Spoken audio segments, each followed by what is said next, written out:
This video is all about how to get really high paying clients and create your own demand generation engine for freelancers so we don't have to rely on platforms such as Upwork and Fiverr and all these kind of platforms which just push down your price. And a lot of that's to do with mindset. How much do you think you can charge as a freelancer? It turns out if you do your own demand generation, you create your own demand generation engine and you get clients outside of these platforms, you can charge 2 to 3 times what you can on Upwork or one of these other platforms. So avoid Upwork if you can and just do demand generation really, really well. And this is what this video is all about. So this is going to be just an overview of the whole thing. Before we begin, hit the subscribe button, hit the bell button. I'm bringing out videos like this all the time around demand generation, tactics and all the different A/B tests that I'm currently doing for clients. I work with B2B software companies, so I'm scaling out demand gen for B2B software companies using really big budgets. So we have a ton of different things on A/B testing around the board. And I'm also doing this for myself, and I'm now applying this and trying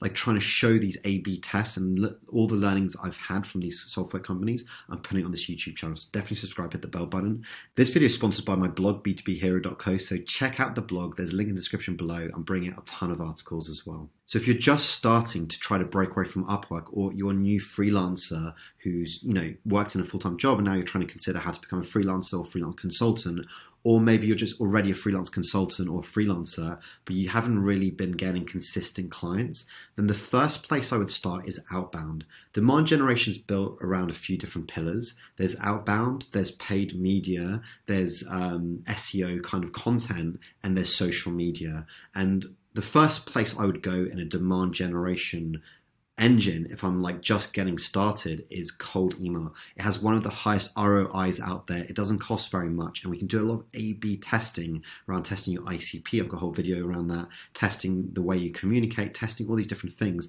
in a really cheap and affordable way. So definitely the first place I'd start is starting with a platform like woodpecker.co and send out 50 emails a day, A/B test, cold email, outreach. Try to understand your ICP really clearly. Try to understand exactly what market segment you're in, and try to understand things like how much you can charge. All of these things are at the foundation, and we can A/B test this through cold email cheaply. It's not the quickest way to A/B test. Paid media is, but this is a really good start if you're a freelancer and you don't have a ton of resources. If you want to go fast and you have money and you want to make this learning process really short, then use paid media. I'm going to talk about that in a minute. But if not, just use cold email. It's a bit longer, but it's cheaper and we can afford it. And I have a ton of videos around cold email, methodologies, how to do it well, how to use video, all this kind of stuff. So just check out those videos to see exactly how to do that. But my number one thing I'd advise is just use cold email to work out all the different things, the foundations. And the couple of things I'd A/B testing your cold email is exactly your ICP. Who is it that you're targeting? Is it a marketing director, or is it the B2B SaaS founder, or is it the a large company, a sales director from a large company, or is it the sales director from pre-seed? You need to work this out, and I'd get really hyper focused on who it is you're specifically trying to focus, and we can A/B test this in cold email. The second thing is I would really think about pricing. If you're creating your own demand generation engine, you're creating your own clients, and you have a good sales process, you can charge a lot more. Whereas on Upwork, you're charging maybe $30 to $80, something like this. As if you're getting your own clients and you're creating your own demand gen, you should be charging $100 plus for freelancing. It depends on what field you're in, of course, and how you're doing it. I don't even charge by the hour, and I would actually recommend you charge by the output. So I have all these videos based around, I'm going to bring out around charging for freelancers. And obviously, a lot of people say this, and I totally agree, break away from the hourly and move to a different way completely. And it's a bit nuanced, but for example, having a foot in the door offer and then upselling them the larger service for way, way, way more, and break away from an hourly thing. It doesn't matter if it takes you 1 hour or 10 hours, you can still charge a lot for it, because if you're constantly selling yourself by the hour, then you're selling yourself completely short. I'm going to create another video based around just that, but that's one thing you should be A/B testing, how much you can get away with in the cold email. The second thing I'd recommend is actually going for paid advertising. Paid ads, say Facebook ads or LinkedIn ads, for example, is a really scalable way. And if you've got some budget, then it's a great way to A/B test all these different things, different landing pages, different ways of communication,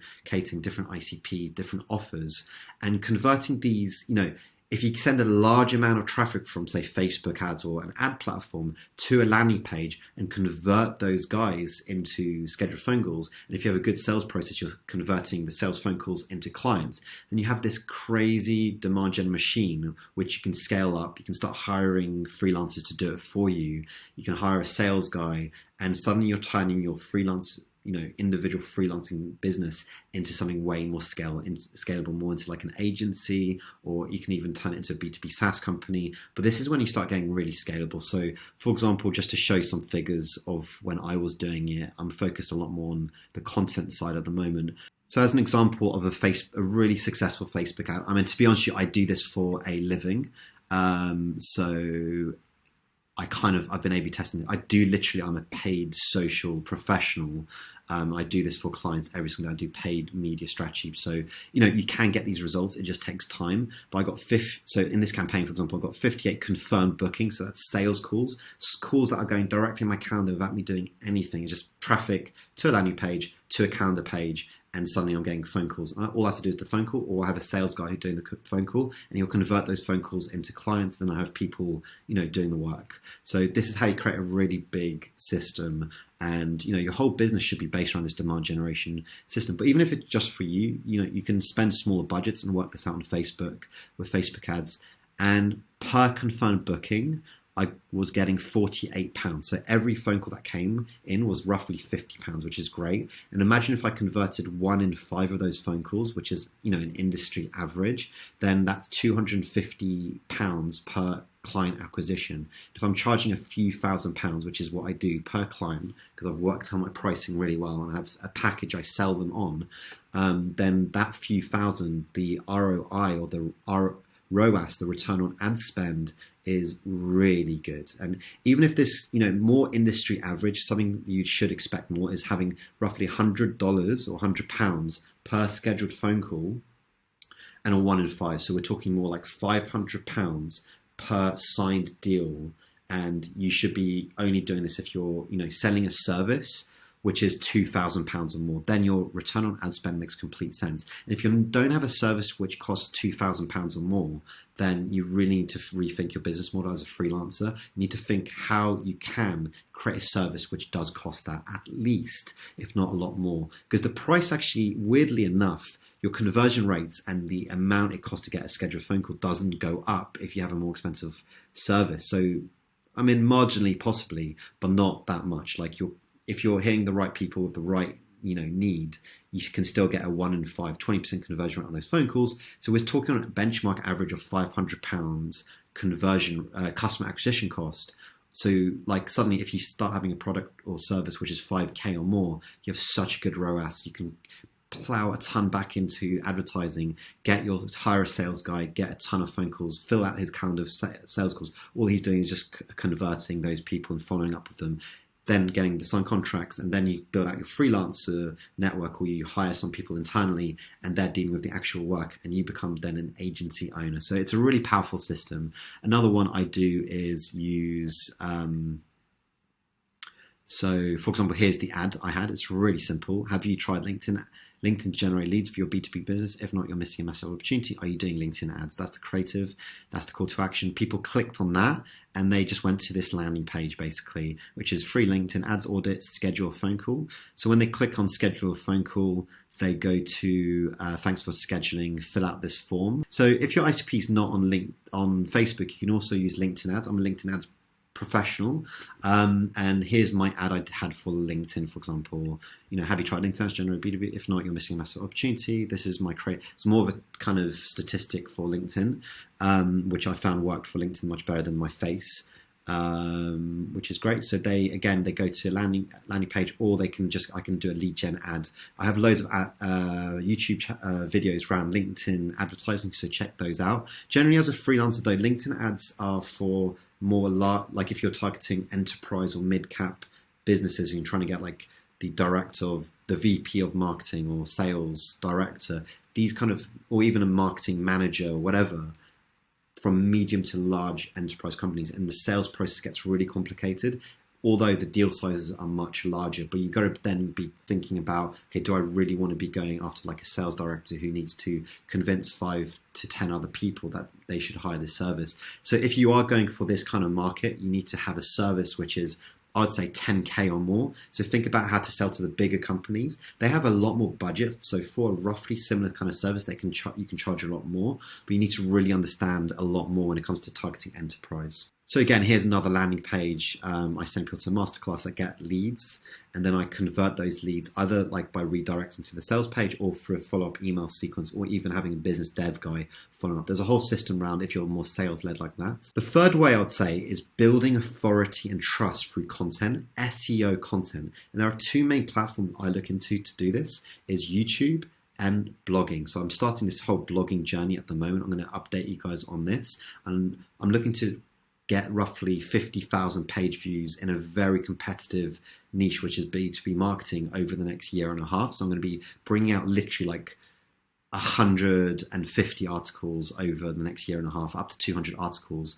And I have a whole strategy based around how I'm going to crack a really competitive niche. I'm going to bring out some videos based around this journey, because it's really going to be an interesting journey to see if I can do this. It's going to be difficult. But if you can, then you're basically getting people searching on Google who don't know you at all, around the topic that your service is on. They find your blog, then in the blog you have like some call to action, such as how about schedule a call, or how about download this free thing, become a lead. Then we convert those into phone calls, and suddenly you have this like machine, Google just sending traffic to your website's converting that traffic to leads or phone calls, and it's all done just, clearly you can build a massive business based around SEO. And also YouTube, a massive business around YouTube. There's a whole strategy around, if you're a freelancer or consultant or B2B SaaS company, around YouTube. It's very different if you're selling a course, or for example, if you're just trying to be entertainment. If you're trying to get clients, there's a very specific strategy around YouTube. I'm going to make some more videos around this. But if you have YouTube and blogging working together and you're creating YouTube SEO, like searchable YouTube videos, even 2 or 3 years down the line, people will be finding you based around that. And their intent is very high because they're physically trying to work out how to do, say, LinkedIn advertising, or how to do cold email, or how to get leads. And they're watching those videos. You're building trust through the video or through the blog. You're building authority. And then suddenly you can convert that into really high paying clients, because that's really important, having a high level of authority and trust. I would just start blogging or YouTube based around your whole thing. So I have a whole video based around this, but definitely I'd say all of these stuff works together, because if you've got blogs and you have content, video, suddenly when your traffic is coming from either cold email or through advertising, they might not be ready there and then, but in your follow-up email, you can push them to your content, which builds the trust and authority, and then down the line you can sell them. So the more they see you talking about something, the more trust and authority you have. The second you get on the phone call with them after they've watched you talking on a YouTube or they've read your article, they come with an attitude of not like, who the hell are you? Why should I trust you? They come already with that done. They trust you already. And more often than not, they're coming to you. So the phone call's more about not you trying to convince them to work with you, them trying to convince you why they might need you. I'm often telling people that they don't need me. They should do it themselves, or they should hire someone else because I'm not the right person. So that kind of the phone call you receive from content is incredibly high. It's such an easy conversion. So to summarize, if I was a freelancer and I was kind of just starting on my demand gen journey, I would start with cold email and A/B test your ICP, A/B test the kind of market you're going through, A/B test all the different types of communication. Check out my videos on cold email. Once you crack that, invest some money into advertising. There's a whole funnel you can create, which is not that difficult. I'm definitely going to be making some videos around this, where you can just convert traffic. Say if you have a budget of $500 a month, I'd say that's kind of minimum. Then seeing how you can convert that into phone calls, and then those phone calls into signed contracts. Definitely a scalable way, because the second you start scaling, second you can work that around a low budget of like 500, 1,000 a month, you can scale that to 2, 3, 5, 10, even 20. I was doing some campaigns which were 2K a month for a client recently, and we were converting, our conversion rates just were insane. We spent $65,000 in the month, and it's just incredible to see how these larger companies scale, because they get, these guys just got $30 million in funding, which is really interesting. But as freelancers and consultants, we can do this.